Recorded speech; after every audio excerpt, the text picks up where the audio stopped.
Hi, I'm Ken German, Senior Editor here at CNET.com. Today we're take a first look at the iPhone 3G. This is the new version of the iPhone, and of course it's for AT&T. I want to first talk about the design. From the front, you'll see the two phones are actually just about the same. This is the iPhone 3G right here. This is the old version. You can see they have the same display, you have the same icons, same sort of menu structure, so really not much change from the front. But if you turn the phone on its side, you'll see it does look a lot different. It does come in white and black. The white version is only available in the 16 gig model. One thing that I wasn't crazy about is that you did replace this aluminum silver back with a plastic back. The black isn't bad, it is, shows up well, but the phone just feels a tiny bit less sturdy in the hand. Also, you'll find that the edges are a little more tapered, kind of come to a rounder point at the front here. Oddly enough, that does mean the phone is just a little bit thicker here in the middle. You'll never notice it though. Otherwise, the dimensions are about the same. The tapered edges have another effect actually. When you have the phone on a table and you're punching at it, so let's say you're typing an email, the phone does wobble around just a little bit. It didn't happen on the previous model. You can see the buttons are pretty much the same. They are coated in silver instead of black. You have the volume rocker here on the side. You have the handset locking switch here on the top. That's the power control, so that's all the same. And the SIM card slot. The thing that's great about the new iPhone is it doesn't have that recessed headset jack. You can plug any headset here. Great improvement. Apple must have really listened to all the complaints that people had about that, so really glad to see that. On the bottom, you'll also find two tiny screws that weren't there before. A lot of people have speculated that means the iPhone 3G's battery is user replaceable. Really not the case. You're still going to need to send it in Apple to get it replaced. We have seen online in some blogs that the battery isn't actually soldered in, but still, it's really not designed to be user replaceable. Otherwise, you have the same speaker and the microphone here at the bottom. Also on the bottom, you can see there is the charger jack. That is the same as well.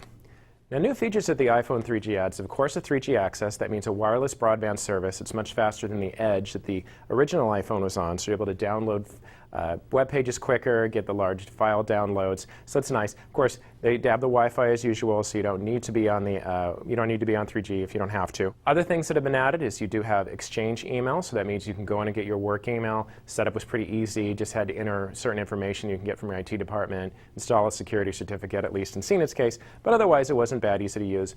The new iPhone also has assisted GPS, which means it uses satellites as well as cell phone towers and Wi-Fi hotspots. The original iPhone only used the towers and the Wi-Fi hotspots to find where you are. It has live tracking, so you can follow yourself along. Tried it out a little bit when you're walking. It works a lot better when you're in a car. It's a little jerkier. Of course, you can get directions through Google Maps, but you can't get turn-by-turn sort of voice audible directions in real time. So it's an important thing to remember about the GPS. Almost like real GPS, but just not quite.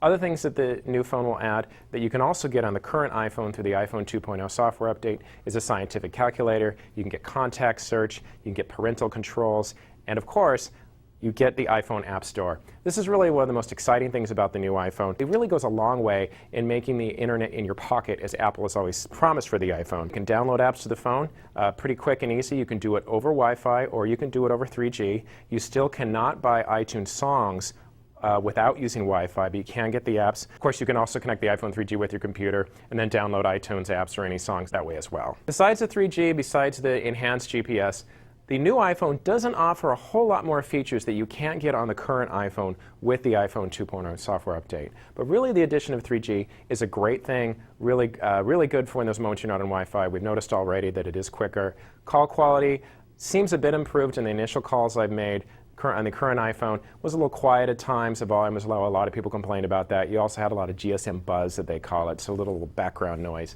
Didn't hear as much of that on the new iPhone. One thing that I'm going to be concerned about on the iPhone, which we've seen in other reviews, is that the 3G and the new features do eat up into the battery quite a lot.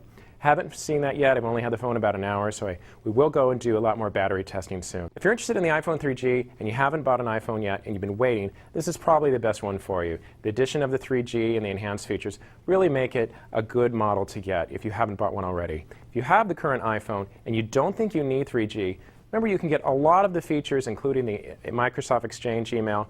You can't get that assisted GPS, but you can get most of the other features I talked about using the software update. Of course, the new iPhone is a little cheaper, $199 or $299 or $399, $499, depending on your upgrade eligibility. That does mean it's cheaper than what the original iPhone cost when it first came out. Of course, you will make that up in terms of the higher price plans. I'm Ken Sherman, Senior Editor at CNET.com, and this is the iPhone 3G.